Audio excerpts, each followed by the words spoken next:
Hello, ITE YouTube চ্যানেলে সকলকে স্বাগত। আমি সুমিত কুমার পাঁজা। আমি তোমাদের জিলেটের 2015-র দুটো টাফ কোশ্চেন আমি সলভ করে দিচ্ছি। আশা করি তোমাদের পরবর্তী প্রবলেমগুলো বুঝতে সুবিধা হবে। আমি একটা প্রবলেম 2015-তে লিখে রেখেছি, যেটা আমি স্টেপ বাই স্টেপ প্রবলেমটাকে আমি এগিয়ে যাচ্ছি। তোমরা দেখো প্রবলেমটা কি বলেছে এবং তার কিভাবে সলভ করতে হয়। একটা প্রবলেম বলেছে, একটা কনসিডার দ্য ফলোইং সার্কিট। একটা সার্কিট দেওয়া আছে, যেখানে সার্কিটটা দেখতে পাচ্ছি একটা দুটো প্যারালাল সার্কিট, দুটো প্যারালাল ব্রাঞ্চ রয়েছে, যেখানে একটার মধ্যে রয়েছে রেজিস্ট্যান্স আর ইন্ডাকট্যান্স, আরেকটা ব্রাঞ্চের মধ্যে রয়েছে resistance and capacitance, that is parallel resonance circuit. এবং এই প্যারালাল রেজোন্যান্স সার্কিটে কিভাবে ফ্রিকোয়েন্সি বের করতে হবে সেটা আমাদের ক্যালকুলেশনে, মানে ফ্রিকোয়েন্সিটা বের করতে দিয়েছে। ঠিক আছে, ফ্রিকোয়েন্সি বের করতে হবে। তো আমরা এই প্যারালাল রেজোন্যান্সে যখনই ফ্রিকোয়েন্সি বের করতে যাব, আমাদের ফার্স্ট মনে রাখতে হবে সাসেপ্টেন্স কি জিনিস। ফার্স্ট আমাদের সাসেপ্টেন্স বের করতে হবে। সাসেপ্টেন্সটা কি জিনিস? সাসেপ্টেন্স হচ্ছে রেসিপ্রোকাল পার্ট অফ, বা মানে অ্যাডমিটেন্সের, যে আমরা অ্যাডমিটেন্স বলি, অ্যাডমিটেন্সের ইমাজিনারি পার্ট। এবার অ্যাডমিটেন্সটা কি? অ্যাডমিটেন্সটা হচ্ছে রেসিপ্রোকাল অফ ইম্পিডেন্স, আর সাসেপ্টেন্স হচ্ছে ইমাজিনারি পার্ট অফ অ্যাডমিটেন্স। তো সেখানে আমাদের যে সাসেপ্টেন্সটা বের করবো, সেখানে আমাদের সাসেপ্টেন্সকে বি দিয়ে রিপ্রেজেন্ট করা হয়। এখানে একটা ব্রাঞ্চ তার সাসেপ্টেন্স বের করব এবং আরেকটা ব্রাঞ্চের সাসেপ্টেন্স বি দিয়ে, দুটো আলাদা, মানে একটা পজিটিভ একটা নেগেটিভ। এবং রেজোন্যান্স সার্কিট মানে টোটাল সার্কিটটা সাসেপ্টেন্স হবে 0। তো ফার্স্ট আমি RL branch for parallel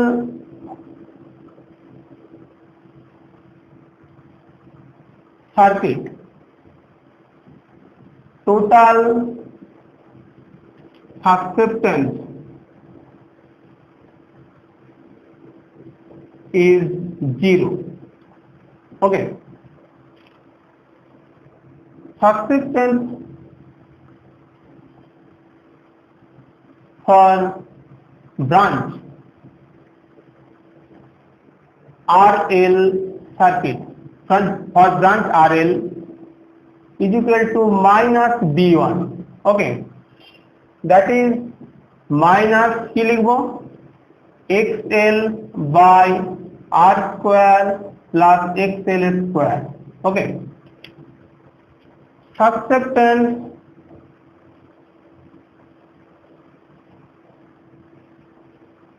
for branch RC is equal to B2 is equal to XC by R1 square plus XC square. At resonance,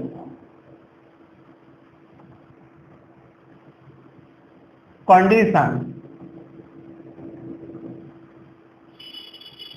B is equal to minus B1 plus B2 is equal to 0, মানে minus B1 plus B2, অতএব B1 is equal to B2। Clear? তো B1 এবং B2 আমরা দুটো value পেয়ে গেছি। আমরা লিখলাম XL by R square plus XL square সমান XC by R1 square plus XC square। ওকে, আমরা এই XL সমান কি জানি? ইন্ডাকটিভ রিঅ্যাকট্যান্স, এবং XC সমান ক্যাপাসিটিভ রিঅ্যাকট্যান্স। আমরা এটাকে লিখে নিই।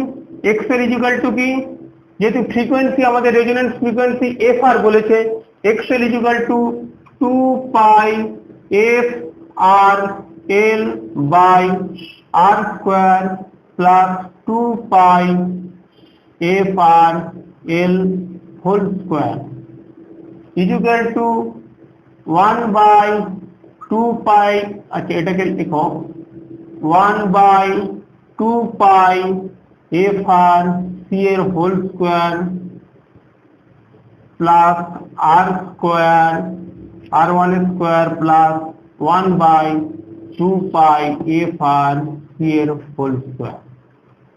ক্লিয়ার? আমাদের এইটাকে এবারে ক্যালকুলেশন করতে হবে। টোটাল ক্যালকুলেশন কিভাবে করব? সিম্পল, যেরকম ক্যালকুলেশন করি 2 পাই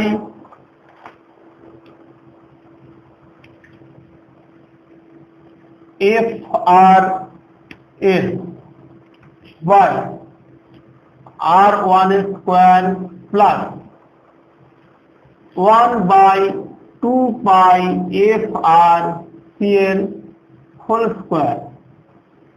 ওকে, সমান, আচ্ছা সরি এক্স সি এখানে যেটা স্কোয়ার লিখেছে এটা এক্স সি স্কোয়ার হবে না, 1/2 pi F R C into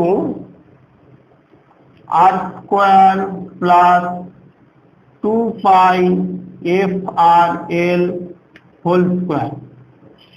ওকে,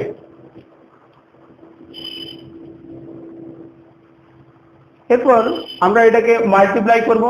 যেমন সিম্পল, ফার্স্ট আমি এই পোর্শনটাকে আমরা এই পাশে আসছি,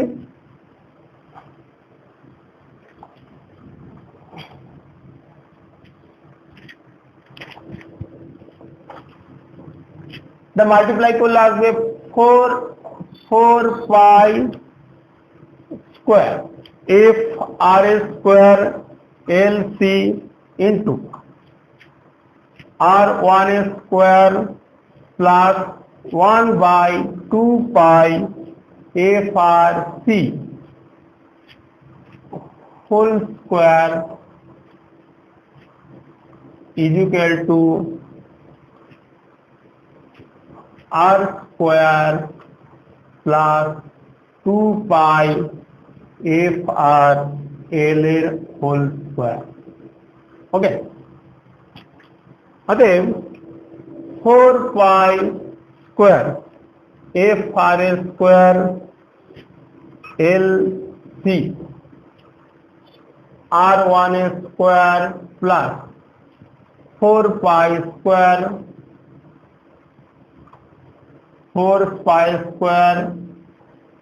F R square L C by 4 pi square F R square into C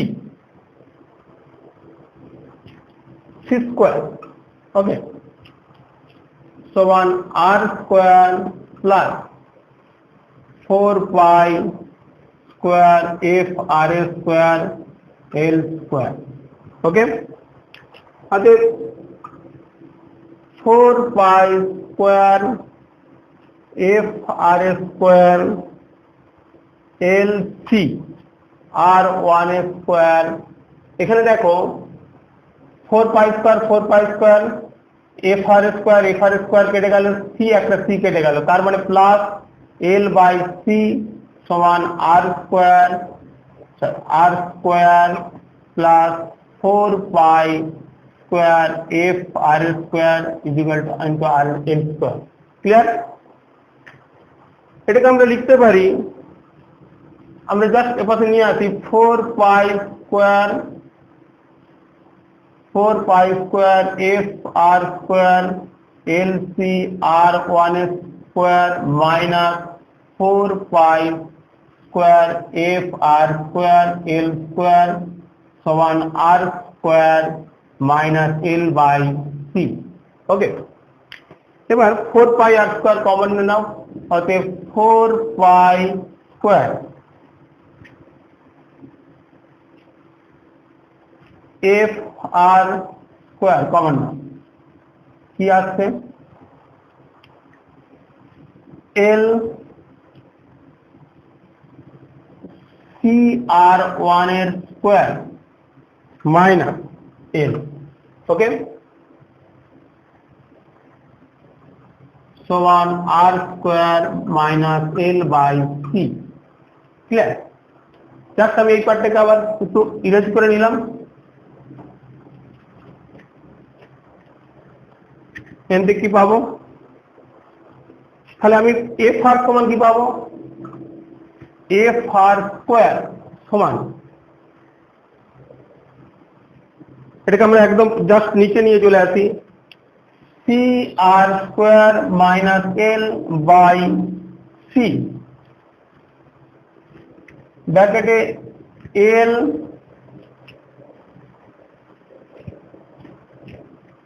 C R one এর square minus L into F R মানে 4 পাই স্কোয়ার নিয়ে এসেছিলাম, এখানে লিখে দাও 4 পাই স্কোয়ার। ওকে, এলটা লিখলাম সমান C R square minus L by 4 pi square L C into C R one এর square minus L.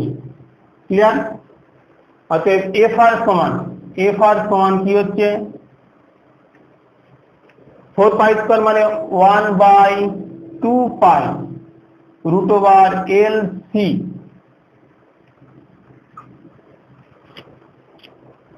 Root over C R square minus L by C R one এর স্কোয়ার মাইনাস এল। ক্লিয়ার? আমরা দেখো এখানে কোন জিনিসটা পাচ্ছি, দেখো first F R equal two কি পাচ্ছি, 1 by 2 pi L C root over C R square minus L by C R N square C R one square minus L. তার মানে ফার্স্ট এই জিনিসটার সঙ্গে আমাদের এই টার্মটার সঙ্গে মিলে যাচ্ছে, কারণ অ্যান্সার হচ্ছে এ। ক্লিয়ার? তো নেক্সট আমরা এই প্রবলেমটা যেটুকুন বুঝলাম, যে কোনো প্যারালাল রেজোনেন্সের ক্ষেত্রে মনে রাখবে যে সাবসেপ্টেন্স শুড বি জিরো। যে কোনো দুটো ব্রাঞ্চ দেবে, যে ব্রাঞ্চের সাবসেপ্টেন্স বের করতে হবে। সাবসেপ্টেন্স সমান কি, imaginary part of admittance. Admittance মানে কি, অ্যাডমিটেন্স হচ্ছে রেসিপ্রোকেল অফ ইম্পিডেন্স, এটা মনে রাখবে। এবং সবসময় বি1 এবং বি2 দুটো মাইনাস করে রেজোন্যান্স কন্ডিশনে জিরো হবে। এবারে এক্সএল এবং এক্সসি যেটা আমাদের ইন্ডাকটিভ রিঅ্যাকট্যান্স এবং ক্যাপাসিটিভ রিঅ্যাকট্যান্স বের করবে, XC equal to 1 by 2 pi FC, XL equal to 2 pi FL, এবং সিম্পল ক্যালকুলেশন করে যাবে, যেমন ক্যালকুলেশন দেখলাম এই ক্যালকুলেশন করে গেলে আমরা প্রবলেমটা সলভ পেয়ে যাব। ওকে, নেক্সট আমি 2015-এরই আরেকটা কোশ্চিন, যেটা হচ্ছে কিভাবে আমরা ইন্ডাকটেন্স মেজার করব কয়েলের।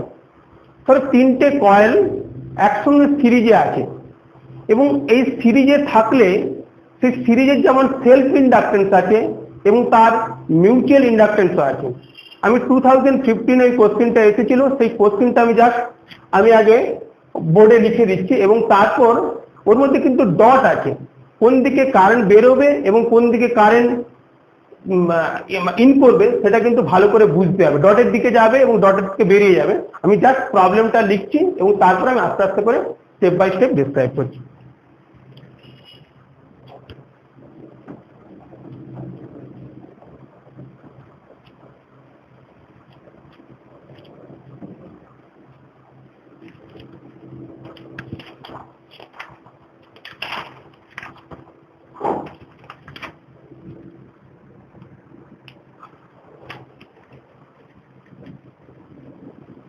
For the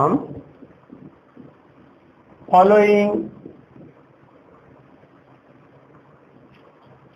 circuit, consider the given value L1 is equal to 1 Henry, L2 is equal to 2 Henry, L3 is equal to 5 Henry, M12 is equal to 0.5 Henry, M23 is equal to 1 Henry, M13 is equal to 1 Henry. The total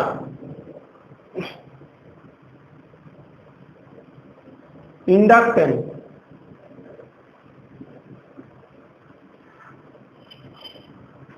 of the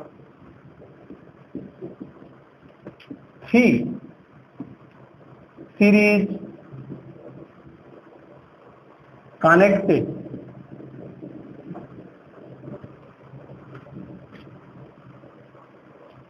coupled coils as shown in the following figure will be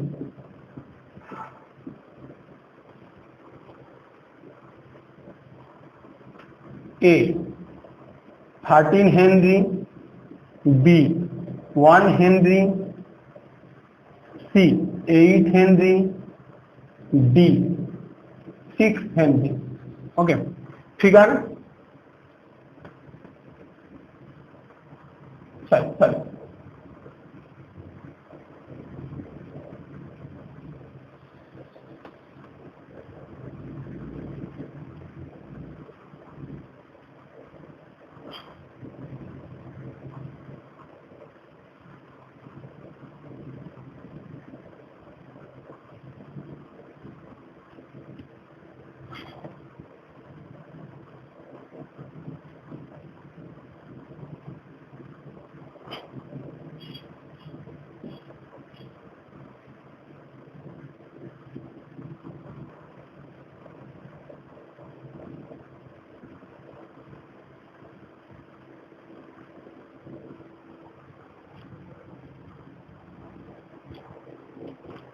ওকে, একটা series circuit দিয়েছে যার মধ্যে তিনটে coil সিরিজে connect আছে, L1, L2, L3।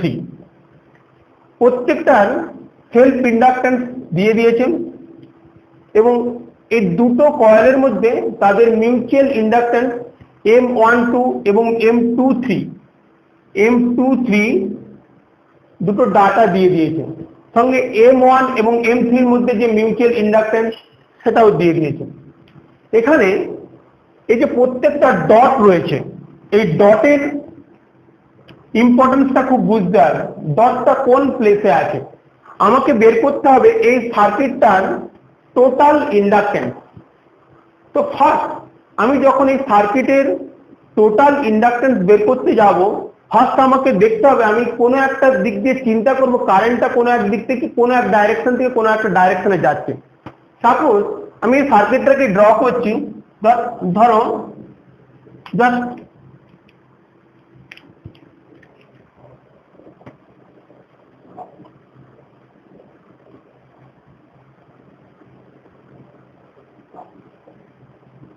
ওকে, আমি L1, L2, L3 আমি ধরলাম কারেন্ট তিনটে একই ডাইরেকশনে ফ্লো করছে। ওকে, যেখানে M12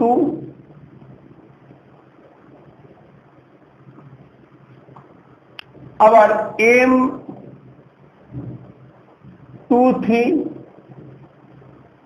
এবং M13 ডট গুলো দেখো এই পজিশনে আছে, কারেন্ট ফ্লো করছে। আচ্ছা আমি এটা নিচেই করে দিলাম বোঝার সুবিধার জন্য। ওকে, কারেন্ট যাচ্ছে ধরো I। ওকে, এই আমার সার্কিট, আমাকে টোটাল ইন্ডাক্টেন্স বের করতে হবে। ফার্স্ট আমি কনসিডার করলাম L1, inductance due to coil L1 first এক, টোটাল ইন্ডাক্টেন্স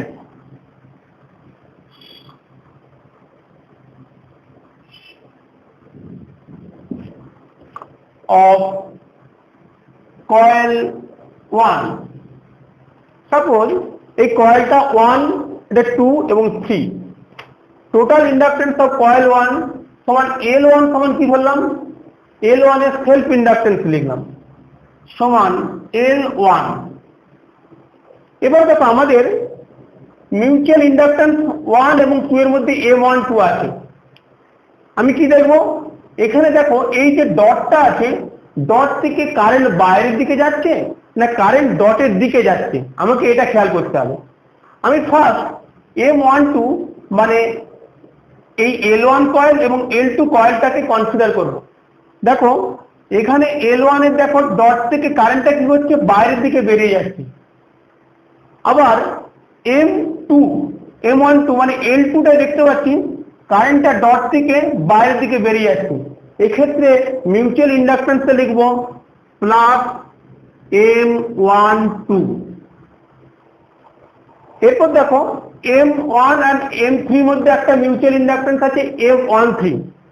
আমি তার মানে এই দুটোর মধ্যে কম্পেয়ার করব এই L1 এন্ড L3 মধ্যে। আমি L1 এর মধ্যে দেখতে পাচ্ছি কি কারেন্টটা কি হচ্ছে, এই ডট থেকে কি হচ্ছে, ডট থেকে কারেন্টটা বেরিয়ে যাচ্ছে। সিমিলারলি L3 এর ক্ষেত্রে কি দেখছি, কারেন্টটা ডট থেকে বাইরের দিকে বেরিয়ে যাচ্ছে। দুটোই যেহেতু ডট থেকে কারেন্টটা বাইরের দিকে বেরিয়ে যাচ্ছে, তার মানে আমরা এটাও কি করব, প্লাস M13। এরপর আমরা টোটাল ভ্যালুগুলো বসিয়ে দেবো। দেখো L1 সমান কত, 1 হেনরি 1, M12 সমান কত 0.5 হেনরি 0.5, M13 কত 1 হেনরি সমান এটার ভ্যালু 2.5 হেনরি। ক্লিয়ার? এরপর আসবে L2, total inductance of coil 2।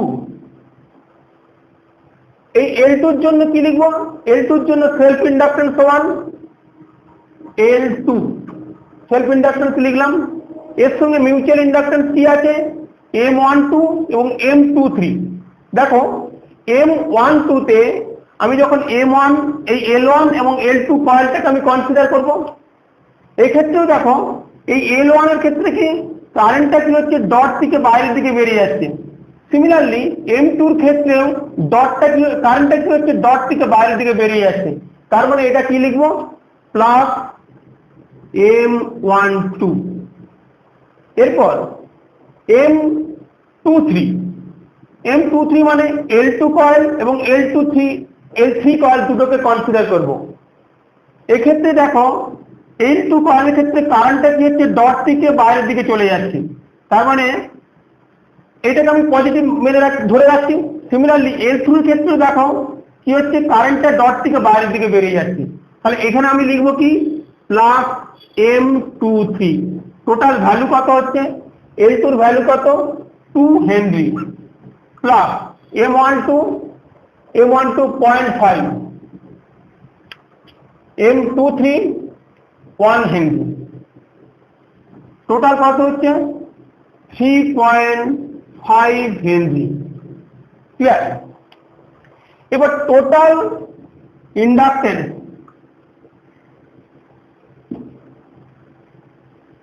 Of coil 3, L3 self inductance লিখলাম L3। ওকে, এরপর L3 কার সঙ্গে রিলেটেড আছে, M23 এবং M13।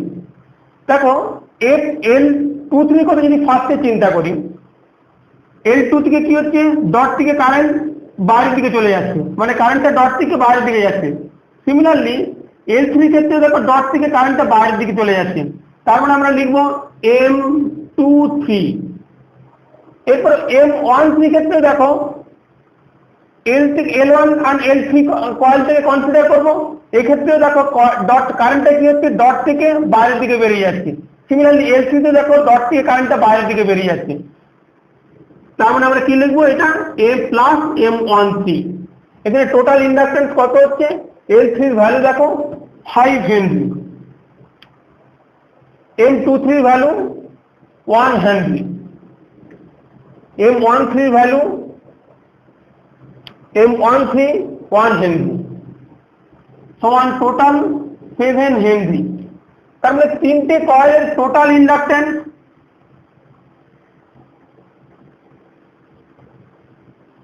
ইন্ডাকটেন্স পাচ্ছি 2.5 Henry plus 3.5 Henry plus 7 Henry সমান কত হচ্ছে 5 6 13 Henry. The answer should be A. আমি এই যে কয়েলের এই প্রবলেমটা বোঝালাম, জাস্ট এই প্রবলেমটা সিম্পল বোঝা গেল। আমি একটা জিনিস ছোট্ট নোট করে দিই, এটা তো বুঝতে পারলাম। সাপোজ এইখানে ডটটা, এইখানে এই যে ডটটা আছে, ডটটা যদি এই পজিশনে থাকতো তাহলে কি হতো? জাস্ট এই মানে প্রবলেমটা, ডটটা এখানে সবগুলোই প্লাস হয়েছে, ডটটা যদি এই জায়গায় থাকতো কি হতো? দেখো আমি এই প্রবলেমটাকে একবার অ্যানালিসিস করছি। L1 L2 এই প্রবলেমটা অ্যানালিসিস করছি। দেখো L1 যেমন L1 ছিল সেম দেখেছি। সিমিলারলি M12 কি হচ্ছে? দেখো ডট থেকে কারেন্ট বাইরের দিকে চলে যাচ্ছে, 2 তে দেখো ডট থেকে কারেন্ট যাচ্ছে, প্লাস রয়েছে। M13 ক্ষেত্রে কি হচ্ছে? দেখো M13 এই কয়েলটার কারেন্টটা ডট থেকে বাইরের দিকে চলে যাচ্ছে, প্লাস থাকলো। কিন্তু M3 তে দেখো কারেন্টটা কি হচ্ছে? ডটের দিকে যাচ্ছে, ডটের দিকে যাচ্ছে। সেক্ষেত্রে কিন্তু তখন কিন্তু M13টা মাইনাস হয়ে যাবে। ওকে, তখন এইটা আসবে মাইনাস, তার মানে ভ্যালুটা হবে কত? 0.5 হেনরি। ক্লিয়ার? সিমিলারলি এই টোটাল ইন দ্য কয়েল 2 ক্ষেত্রে কি হবে? L2 এর ভ্যালু যেমন লিখলাম সেম লিখেছি। M12 এই M12 ক্ষেত্রে দেখো দুটোর ক্ষেত্রে কারেন্ট কি হচ্ছে? দুদিকে বাইরে বেরিয়ে যাচ্ছে। দেখো ডট থেকে L1 এর ক্ষেত্রে দেখো কারেন্টটা বাইরের দিকে চলে গেছে। সিমিলারলি L2 এর ক্ষেত্রে দেখো কারেন্টটা ডট থেকে বাইরের দিকে চলে যাচ্ছে, প্লাস লিখলাম। M23 ক্ষেত্রে দেখো এটা যেমন ডট থেকে কারেন্টটা বাইরের দিকে যাচ্ছে, কিন্তু L3 ক্ষেত্রে কি হচ্ছে? ডটের দিকে কারেন্টটা যাচ্ছে। তার মানে আমরা এটা কি লিখবো? Minus M23। তার মানে এটাও মাইনাস, তার মানে এটার ভ্যালু হবে 1.5 হেনরি। ক্লিয়ার? এরপর আসছে কয়েল 3। কয়েল 3 তে দেখো L3 তে যেমন সেলফ ইন্ডাকটেন্সের ভ্যালু লিখেছি সেম লিখেছি। M23 তে কি হচ্ছে? দেখো এক্ষেত্রে ডট থেকে কারেন্টটা বাইরের দিকে যাচ্ছে, L3 ক্ষেত্রে কারেন্টটা ডটের দিকে যাচ্ছে। তাহলে এটা আমি কি লিখবো? মাইনাস। M13 ক্ষেত্রে কি হচ্ছে? দেখো M1 এর ক্ষেত্রে ডট থেকে কারেন্টটা বাইরের দিকে যাচ্ছে, কিন্তু M3 ক্ষেত্রে কারেন্টটা ডটের দিকে যাচ্ছে। তার মানে এটা হবে মাইনাস। সেক্ষেত্রে কি হবে? দুটোই মাইনাস হলো, তার মানে টোটাল ইন্ডাকটেন্স এখানে হচ্ছে 3 হেনরি। তাহলে টোটাল ইন্ডাকটেন্স সেক্ষেত্রে কত হবে? সেক্ষেত্রে টোটাল ইন্ডাকটেন্স হবে 0.5 প্লাস 1.5 হেনরি প্লাস 3 সমান হচ্ছে 5 হেনরি। ক্লিয়ার? আশা করি ডট দিয়ে প্রবলেমটা কিভাবে ইন্ডাকটেন্স বের করতে হবে বুঝতে পেরেছো। তোমাদের যদি ভালো লাগে তোমরা অবশ্যই চ্যানেল শেয়ার করবে এবং সাবস্ক্রাইব করবে। ওকে, থ্যাংক ইউ ভেরি মাচ।